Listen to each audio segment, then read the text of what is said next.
श्री विठ्ठल रुक्मिणी मातेचा जयघोष आज महाराष्ट्राच्या सीमा ओलांडून थेट यूके पर्यंत पोहोचत आहे. ज्या पंढरपुराने भक्तीची परंपरा निर्माण केली तिथूनच सुरू होतोय एक नवा अध्याय.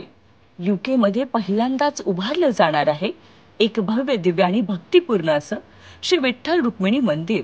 आणि हे शक्य झाले काही समर्पित विठ्ठल भक्तांच्या पुढाकारामुळे.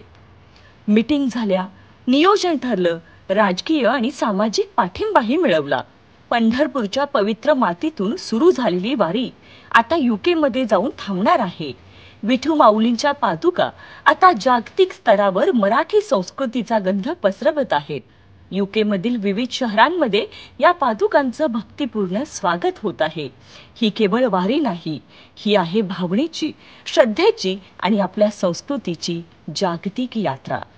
आपले मराठी कलाकार, इन्फ्लुएन्सर्स आणि युवा वर्गही या उपक्रमाच्या पाठीशी उभा आहे, कारण ही आपल्या अस्तित्वाची गोष्ट आहे.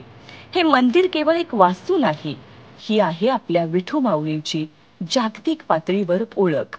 आणि याचसाठी आपली गरज आहे या पवित्र कार्यात सहभागी व्हा. आपल्याकडून मिळणारा प्रत्येक मदतीचा हात या मंदिराचं स्वप्न सत्यात उतरवायला निश्चितपणाने मदत करेल. राम कृष्ण हरी.